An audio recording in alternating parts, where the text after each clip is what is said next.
Assalamualaikum warahmatullahi wabarakatuh. Pada video kali ini saya akan menjelaskan materi perkuliahan pemrograman dasar kita yang terakhir, yaitu tentang pengantar bahasa pemrograman Python. Jadi setelah sebelumnya ya di beberapa pertemuan, dari awal pertemuan hingga pertemuan minggu yang lalu, kita sudah mempelajari materi mengenai bahasa pemrograman C++. Nah, di pertemuan terakhir ini saya akan menjelaskan sedikit mengenai bahasa pemrograman Python. Ya, kenapa saya harus menjelaskan ini? Ya, karena untuk memberikan sedikit pemahaman dan wawasan juga mengenai bahasa pemrograman yang lain selain bahasa C++ yang dapat kalian gunakan untuk mengembangkan sebuah aplikasi atau mengembangkan sebuah sistem IoT ya dari program studi elektro. Nah, di sini juga ada salah satu bahasa pemrograman yang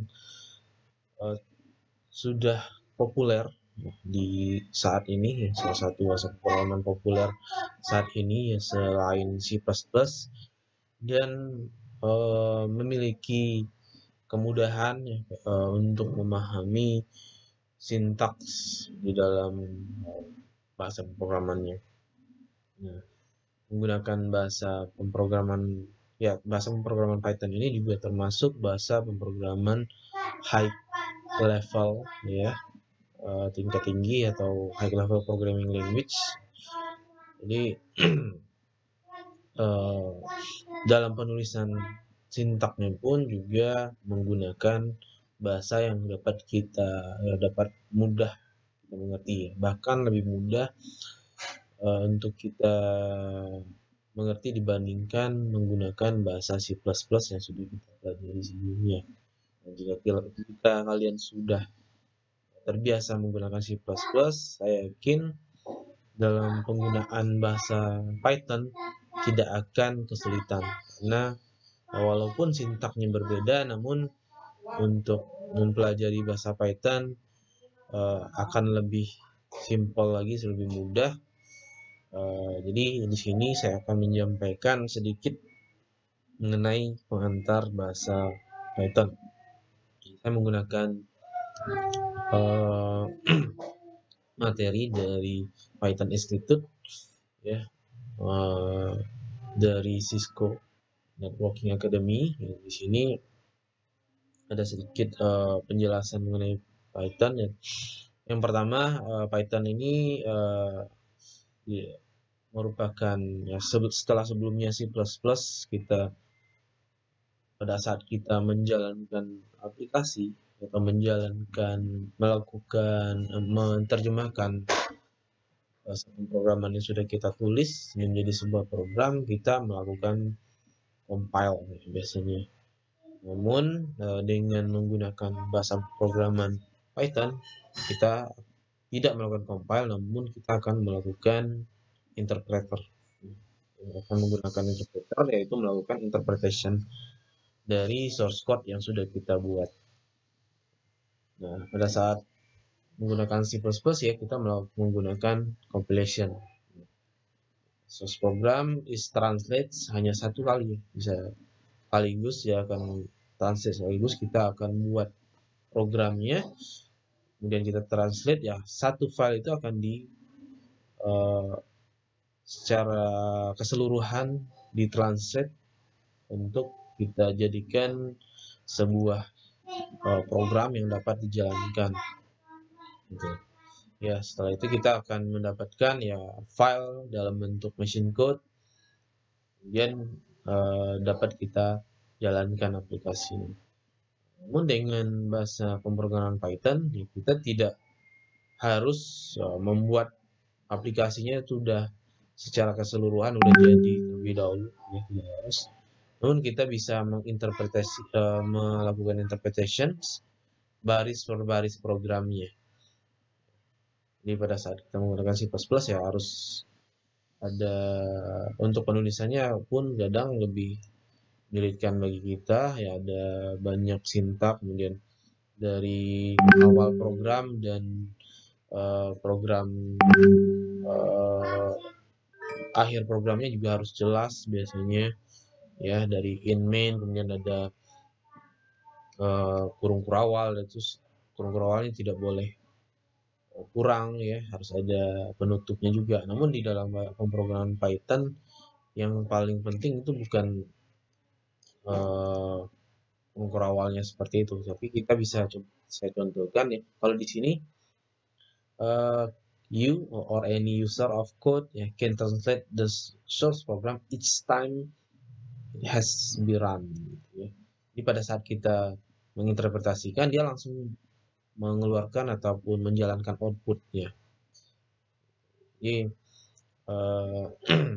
dia juga menjalankan ya proses transformation-nya menggunakan interpreter namanya. Nah, kemudian kalau kita lihat ini contohnya, kita bisa menggunakan untuk menjalankan aplikasinya, kita bisa ya sama seperti C++, kita bisa menggunakan Visual Studio Code juga bisa, kita bisa menggunakan interpreter yang ada di online, secara online juga ada ya, di tutorial point pun juga ada Python. Sini ada terus Python coding ground-nya Python. Nah ini ya, kita bisa gunakan ini, atau di website-website yang lain juga bisa digunakan ya, sama seperti C++. Kemudian untuk IDE-nya bisa menggunakan Visual Studio Code atau menggunakan aplikasi lain pun juga banyak. Namun yang paling banyak digunakan itu ya seperti Visual Studio Code. Kemudian dari Python-nya sendiri ada IDLE, ada aplikasinya. Kemudian juga bisa menggunakan yang namanya Jupyter Anaconda ya, menggunakan Jupyter Notebook. Nanti ada aplikasi Anaconda yang bisa kalian install, kemudian bisa kalian integrasikan dengan Visual Studio Code atau menggunakan langsung menggunakan Jupyter Notebook. Dan selain itu kita juga bisa menggunakan Google Colab untuk membuat ataupun mengembangkan aplikasi menggunakan Python. Gitu. Seperti ini ya contoh penggunaan Google Colab ya, kalian bisa menggunakan dan tinggal buat aja file notebook baru ini ya. Kita buat notebook baru di sini, dia akan buat sebuah file ya dengan extensionnya IPNYB sini ya. Nah, seperti ini ya, kita tinggal ubah aja namanya, misalnya kurang satu. Kemudian pada saat kita membuat aplikasinya ya, saya contohkan aja pertama print. Untuk kalau sebelumnya kita print ataupun membuat output dengan misalnya ada teks hello world ya, kali ya. Pada saat kita membuat program dengan Python ya cukup hanya print dan hello world saja. Kita tidak perlu ya melakukan include IO stream sebelumnya, karena library-library yang memang sudah disediakan oleh Python ya, library yang defaultnya dia udah bisa langsung langsung di load ataupun di load sendiri oleh Python-nya terlebih dahulu ya, tanpa kita harus include ke dalamnya. Namun jika kita menggunakan library yang lain ya kita harus juga ada seperti include, nanti ada cara untuk kita bisa memasukkan library-nya di dalam programnya. Mirip seperti include tapi penulisannya pun lebih mudah. Nah, kemudian kita bisa menjalankan print ini langsung tanpa kita harus menunggu lagi kita programnya udah selesai gitu. Print, nah hasilnya apa? Hello world. Jika dia ada outputnya. dia akan nampil ya. Kalau mau namain kode baru ya dia baris per baris, dia nggak perlu tuliskan titik koma di sini ya, dia akan baris per baris untuk menjalankan programnya, dia akan lebih sederhana lagi ya. Nah, kemudian kita coba lihat lagi di sini. Next. Nah, what does interpreter actually do ya? Jadi coba kita asumsikan pada saat kita membuat sebuah program ya.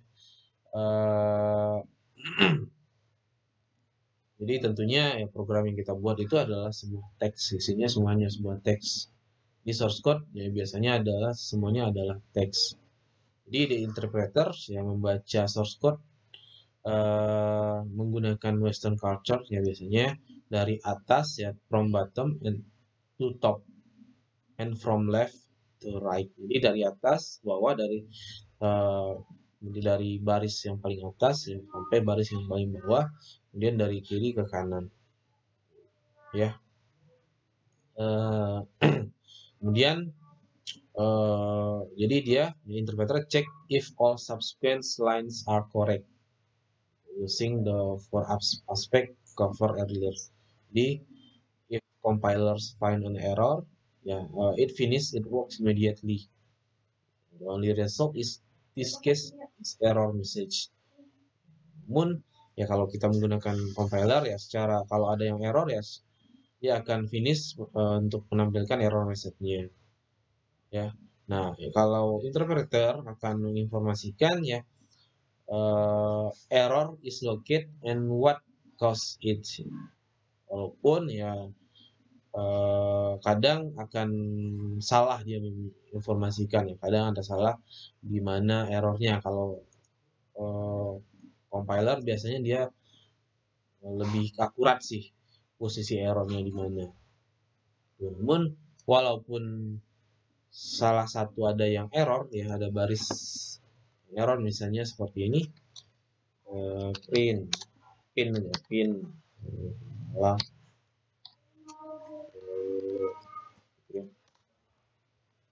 yang ini masih tetap, nah ini dia hanya satu persatu gitu. Kalau yang ini masih tetap kita bisa jalankan tanpa kita jadi kita bisa tanpa kita harus mengcompile terus kita jadiin satu file. Jadi kita bisa jalankan menggunakan file source code-nya ini langsung ya. Next. Nah, ini beberapa keuntungan dan ya, kelebihan dan kekurangan dari masing-masing tipe bahasa pemrograman. Dari compilation biasanya eksekusinya itu memang lebih cepat karena dia akan melakukan pendeteksian ataupun melakukan kompilasi itu dari file itu secara keseluruhan, mendeteksi yang mana saja yang memang tulisannya salah dan ya. Jadi tapi ya kita harus menunggu setelah proses compile-nya selesai. Ya kalau kita menggunakan program yang kecil aja ya seperti sebelumnya kita buat, itu mungkin ya untuk melakukan kompilasinya ya biasanya walaupun lebih cepat, ya tetap biasanya dalam melakukan compilation itu prosesnya kalau programnya besar akan menunggu lama juga. Kebetulan kita membuat aplikasinya selama ini hanya aplikasi-aplikasi yang memang sederhana saja. Kemudian only the user has to have compiler. The end user may use the code without it. Jadi memang yang bisa melihat source code-nya ya hanya programmernya aja mungkin, atau yang orang yang memang diberikan source code-nya saja. Tapi kalau orang yang hanya diberikan programnya saja, dia tidak bisa tahu apa source code-nya bagaimana. Dan pada saat eksekusinya ya yang hanya melakukan compile ya yang punya programnya saja, punya source code-nya saja. Namun di interpretation, ya you can run the code as soon as you complete it. there's no addition phase of translation. Jadi kapan aja kita bisa melakukan menjalankan programnya ya pada saat kita pada proses yang mana. Ini the translate ya, kalau untuk compilation the translate code is stored using machine language ya, menggunakan bahasa mesin ya, disimpan hasil kompilasinya, dan as it is very hard to understand it ya kalau kita tidak punya source code. Kemudian the code stored using programming language not a machine, jadi menggunakan file yang langsung. Kita bisa menginterpretasi ya bahasa pemrograman ataupun source code-nya ini ya, orang yang lain yang dibagikan programnya, yang didistribusikan programnya akan lebih mudah untuk menginterpretasi bahwa programnya ini berjalan seperti apa. Namun juga tetap ada kekurangannya dari masing-masingnya, makanya untuk setiap bahasa pemrograman ataupun tipenya ini masih tetap digunakan untuk ya, kebutuhan-kebutuhan tertentu. The compilation itself may be very time consuming process. You may not be able to run your code immediately after any amendment. Jadi memang akan memakan time ya, waktu yang lumayan lama pada saat kita melakukan kompilasi ya, karena kita harus mengcompile secara keseluruhan ya. Jadi kadang walaupun pada saat eksekusinya lebih cepat, namun kita ya harus melakukan compile secara keseluruhan, ini akan makan waktu yang lebih lama. Jadi, namun dengan interpretasi ya kita bisa menjalankan programnya ya pada saat baris per baris, nggak harus secara keseluruhan kita langsung compile. Kalau interpretation ya baris per baris, jika baris satu udah benar ya baris berikutnya ya tinggal ikutin lagi apa proses selanjutnya. Then you have to have many compilers as hardware platform you want your code to be run. Jadi kadang compiler seperti misalnya bahasa pemrograman kalau C++ masih bisa digunakan di sistem operasi apa saja, tapi ya seperti misalnya ada beberapa aplikasi yang di Windows itu hanya bisa di Windows saja ya bahasa pemrogramannya. Namun dengan interpret ya both you and yang ini ya, you have to have many compiler as hardware platform you want your code to be run. Jadi memang jika kita ingin melakukan compile di device yang berbeda, ya kita harus install compilernya di situ. Namun dengan interpret ya kita tinggal lihat filenya aja ya, biasanya tidak harus ya both you and user have to have the interpreter to run your code. Jadi memang namun ya kadang tidak akan menyulitkan ya, kita bisa buka filenya gitu ya. Kita bisa menggunakan banyak platform yang memang tersedia seperti Google Colab yang ada ya, yang saya praktikkan di sini. Oke, next. Kemudian nah, what is Python ya? Tentunya Python is widely used ya, sudah banyak digunakan ya, menggunakan interpreter, kemudian dia berbasis object oriented. Jadi kalian bisa pelajari lagi apa itu object oriented yang memang ingin mempelajari bahasa Python ini lebih dalam lagi. Ya, karena memang Python ini berdasarkan objek. Jadi kita harus tahu bahwa apapun yang ada di dalam Python ya, apapun tipe data ya, kalau kita sebelumnya ada tipe data yang memang tradisional seperti integer, seperti misalnya boolean, seperti string atau char, itu mungkin tidak object oriented. Namun di Python dia memang object oriented ya, setiap tipe data biasanya itu dalam bentuk object oriented. Jadi memang Object oriented itu nanti dia akan ada metode di dalamnya, ada atribut di dalamnya, ada hal yang memang harus dipelajari lagi. Kemudian high level programming language with dynamic semantics. Jadi memang dinamik, memang untuk penulisannya sangat dinamis ya, penggunaannya bisa kita gunakan untuk seperti fungsi print tadi yang kita gunakan. Fungsi print yang kita gunakan tadi, kita bisa tambahin misalnya ada 2 hello dunia, kemudian set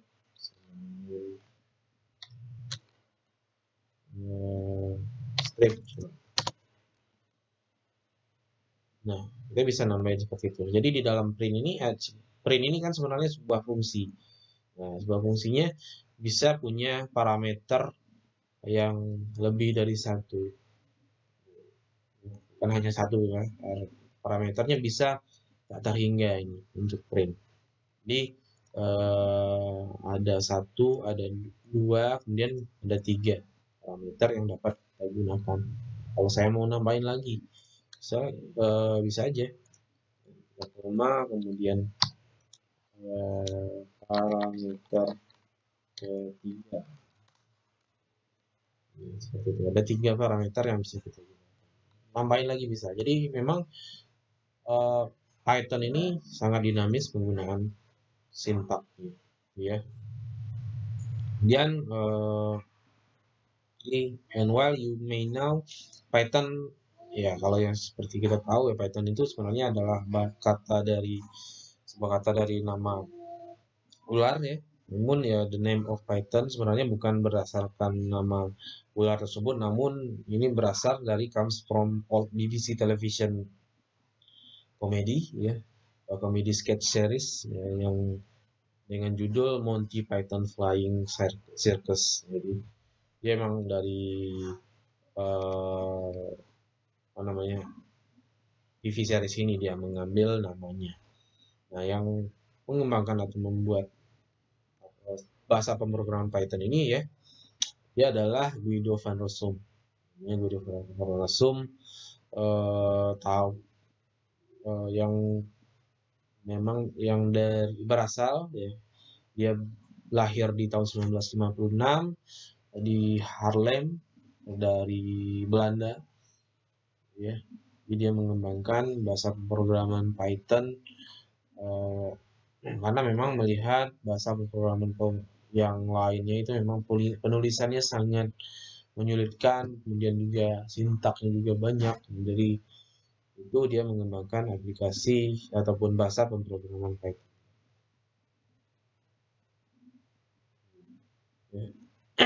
Jadi kita bisa lihat ini Guido van Rossum define his goal for Python.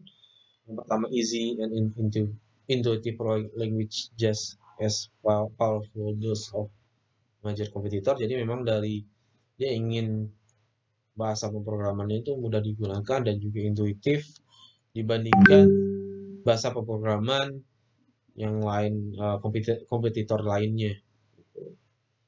Kemudian juga open source, maksudnya open source ini adalah semua orang bisa menggunakannya tanpa harus harus bisa juga berkontribusi untuk pengembangan bahasa pemrogramannya ini.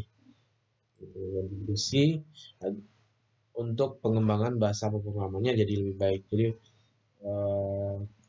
kita pun ya, kalian pun juga bisa misalnya mungkin ingin mengembangkan aplikasinya ya, bahasa Python yang banyak digunakan itu dikembangkan menggunakan bahasa C ya. Interpreternya dikembangkan dengan bahasa C. Jadi kalau kalian mau menjadi pengembang bahasa pemrogramannya, kalian pelajarilah bahasa C, bahasa C++ untuk menjadi pengembang interpreternya ini.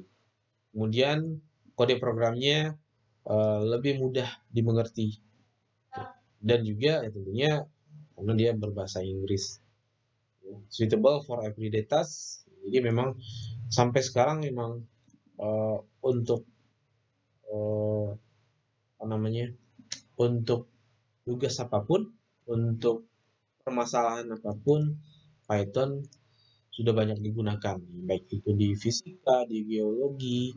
Kemarin yang juara pengembangan aplikasi geologi kemarin ada geofisika ya, di geofisika kemarin ada mahasiswa dari geofisika yang menggunakan Python. Dia menggunakan Python untuk permasalahan yang ada di program studinya dia atau di bidang yang dia tahu. Jadi Python ini sudah banyak digunakan di berbagai bidang seperti ya, kami tentunya di sistem informasi sudah pasti, di biologi ya, di sains, semuanya di Fakultas Sains dan Teknologi itu bisa digunakan Python ini untuk permasalahan yang ada di situ. Nah, kalau kalian ada yang memang berminat, misalnya memang passionnya mungkin ingin ngembangin aplikasi, ya kalau mau menggunakan Python ya sangat bisa digunakan. Salah satunya ya untuk pengembangan IoT atau pengembangan aplikasi yang berhubungan dengan elektro, ya banyak ya studi kasus yang dapat digunakan untuk nanti misalnya skripsi. Next, berikutnya. Nah, apa yang membuat Python itu spesial ya? Di sini ada beberapa hal ya dapat kita tahu. Yang pertama itu easy to learn ya, tentunya lebih mudah dipelajari ya. The time need to learn Python is shorter than for many other language. Apalagi kalau kalian udah pernah belajar bahasa pemrograman lain yang memang sintaknya lebih rumit, ya lebih kompleks ya, untuk belajar Python akan lebih mudah lagi. Kemudian easy to teach ya, lebih mudah diajarkan ke orang lain. Kalau udah easy to learn ya tentunya lebih mudah juga diajarkan.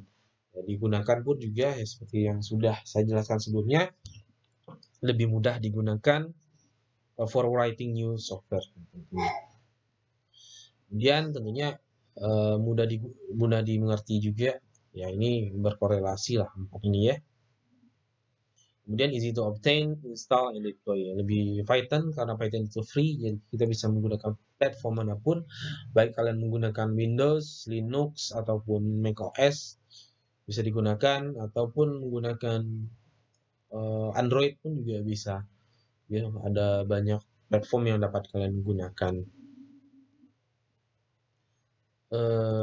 Next. Kemudian siapa aja ya rivalnya Python ya? Kalau biasanya kalau memang yang interpreter itu ya yang pertama itu ada Perl yang memang sudah banyak yang gunakan juga ya, sudah lama bahasa pemrogramannya. Scripting language originally authored by Larry Wall. Kemudian ada Ruby yang lebih baru lagi ya setelah Python, yang dikembangkan oleh Yukihiro Matsumoto. Yang Perl ini lebih tradisional sih ya, di penulisannya lebih tradisional. Kemudian sedangkan Ruby ini lebih yang mana tadi, Ruby translator more inovatif ya, yang maksudnya yang letter ini maksudnya ya yang Ruby ini lebih inovatif dan more full fresh. Namun tentunya Python sudah banyak digunakan, sudah lebih populer sih dibanding Ruby, walaupun penggunaan Ruby pun sampai sekarang juga sangat banyak ya. Di sini dijelaskan juga where can we see Python in action. Jadi memang di mana aja di pengembangan aplikasi apa saja Python itu digunakan ya. Di sini dijelaskan ya we see it every day and almost everywhere. Jadi setiap hari ataupun di segala bidang Python itu masih banyak digunakan, sangat banyak digunakan. It used to extensive to implement complex internet service. Jadi seperti service ataupun ya, layanan internet ini banyak yang sudah menggunakan Python karena udah banyak library yang digunakan untuk membuat website, untuk service server dari websitenya ini, server email dan yang lain sebagainya banyak digunakan. Kemudian cloud ya, storage untuk bagaimana melakukan konfigurasi untuk cloud storage dan tools yang digunakan.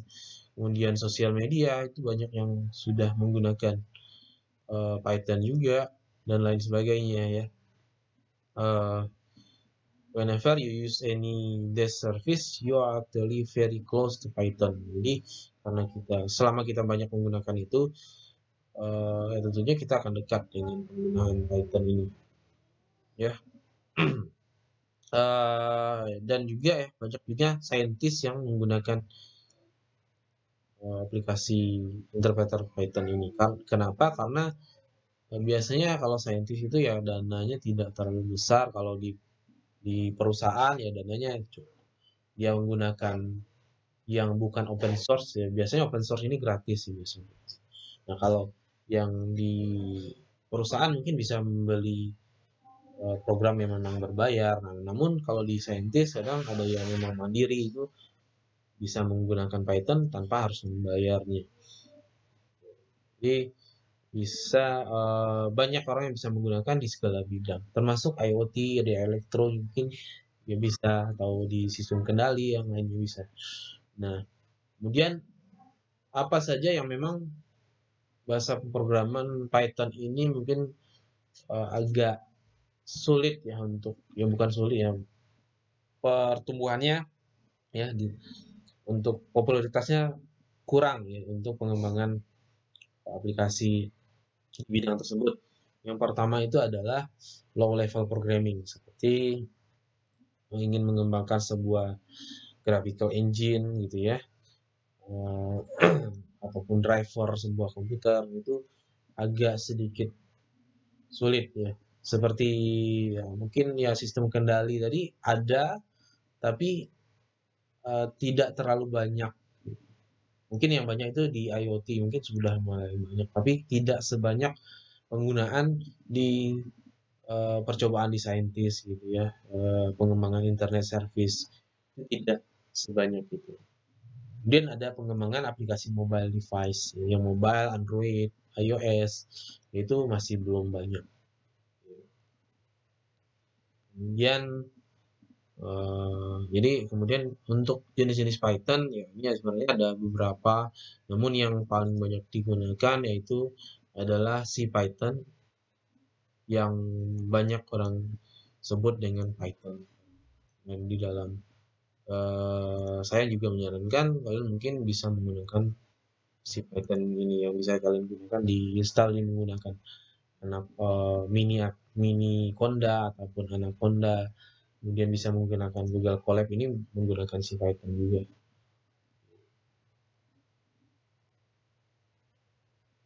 Jadi nah ini ada GPython, kemudian ada apa namanya PyPy juga ya, ada RPython. Kemudian nah bagaimana kita bisa menggunakannya ya, kita bisa langsung akses ke yang paling sederhana ya, akses ke python.com, kemudian download Pythonnya, kemudian diinstal ya, diinstal. Setelah kita install Python ini dia juga sudah ada coba saya dengan nah IDLE Python 3.9 yang terakhir ini udah 3.10, saya terakhir pakai 3.9. Kalau kita install ini kita udah bisa menggunakan IDLE ini juga untuk menuliskan baris program menggunakan Python, menggunakan ini. Kemudian nanti ada ya harus menggunakan ini, mungkin penggunaan IDLE ini agak sedikit ribet sih. Kalau mau lebih mudah sih pakai Google Colab, pakai Jupyter Notebook, pakai Mini Conda, Anaconda, itu lebih mudah. Kemudian dia juga Windows bisa gunakan, Linux bisa, macOS, kemudian others juga ada bahasa pemrograman ya, iOS pun juga ada ya, iPad. Udah banyak platform yang menggunakan Python ini ya. Kemudian untuk instalasinya ya bisa cari tutorialnya, ada banyak untuk installnya. Langsung next saja. Ini juga ada bagaimana membuat program pertama. Kita coba lihat juga materi yang lain, yaitu mengenai tipe datanya. Sebenarnya untuk tipe datanya ada yang sama, mungkin ada yang juga berbeda.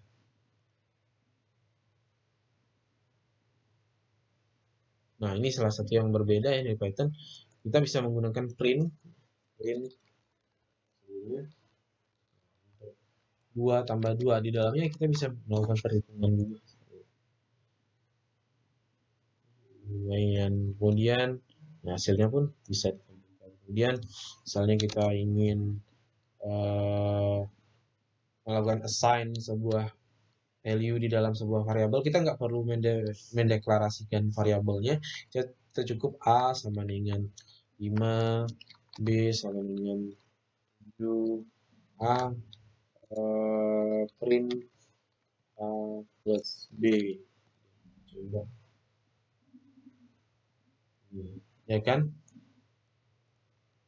Tanpa kita deklarasi pun kita bisa menggunakan. Ya disebut bahwa memang bahasa pemrograman ini memang simple, kemudian mudah digunakan, mudah dipelajari juga.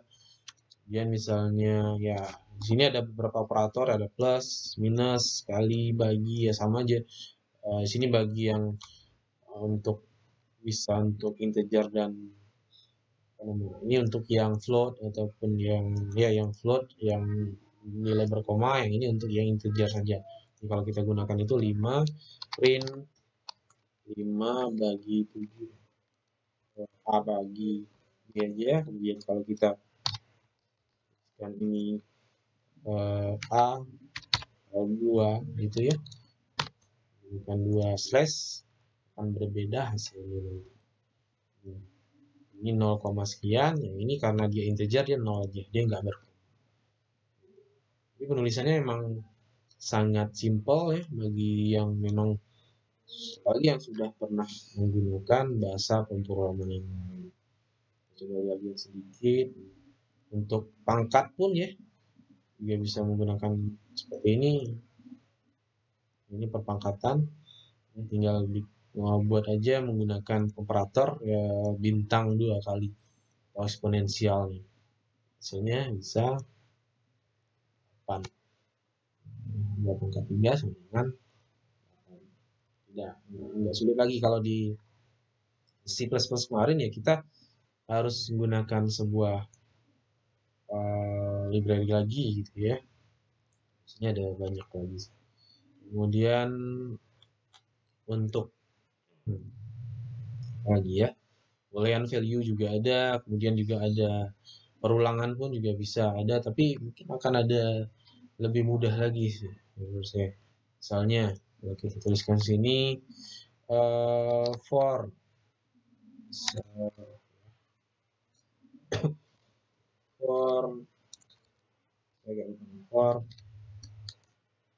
di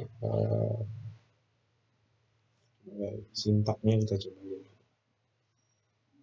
agak lebih mudah for i misalnya di tutorial seperti ini.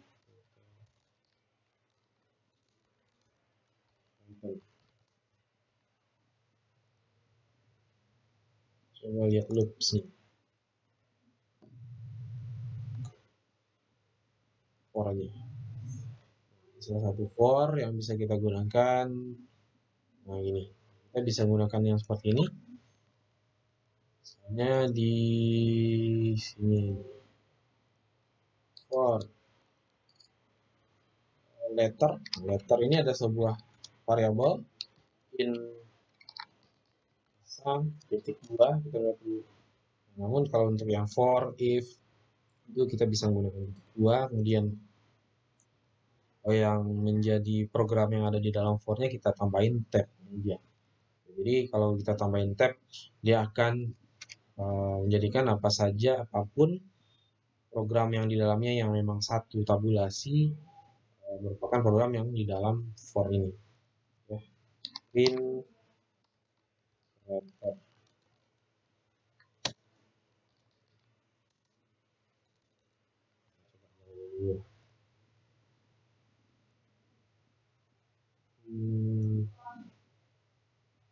Oh iya, ini harusnya. Nah, seperti itu. Ya.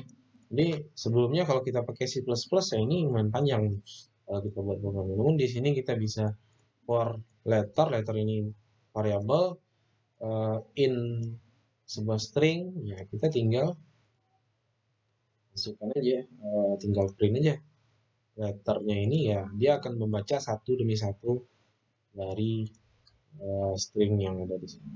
Jadi memang bahasa pemrograman Python ini merupakan salah satu pemrograman yang memang lebih mudah digunakan bagi pengguna baru. Makanya banyak saintis di berbagai bidang, ya tidak hanya bidang sistem informasi ataupun teknik elektro, ya di bidang lain pun juga banyak yang menggunakan untuk percobaan-percobaan dari penelitian. Baik, mungkin itu yang dapat saya sampaikan mengenai bahasa pemrograman Python. Ya, mungkin ini hanya pengantar saja, namun pada dasarnya setiap bahasa pemrograman ya hampir sama. Yang penting bagaimana kalian bisa eh, me- bagaimana logika kalian dalam menyelesaikan masalah di sebuah bahasa pemrograman, bukan sintaknya. Sintak bisa dipelajari kapan aja pada saat kalian, ya kalau udah belajar di C++ mau pindah ke bahasa pemrograman lain, saya rasa tidak akan susah, apalagi yang memang punya passion di pemrograman seperti ini. Baik, saya rasa cukup untuk materi eh, bahasa pemrograman Python. Ini merupakan materi terakhir dari perkuliahan kita di pemrograman dasar 1. Berikutnya rekan-rekan sekalian akan melaksanakan UAS, ya, melaksanakan UAS secara online, ya, sama seperti kalian melaksanakan UAS pada saat bukan UAS, UTS di pertemuan yang ke-8 kemarin. Jadi nanti kalian akan melaksanakan UAS di e-learning menggunakan kuis yang ada di situ. Terima kasih. Saya rasa cukup. Wassalamualaikum warahmatullahi wabarakatuh.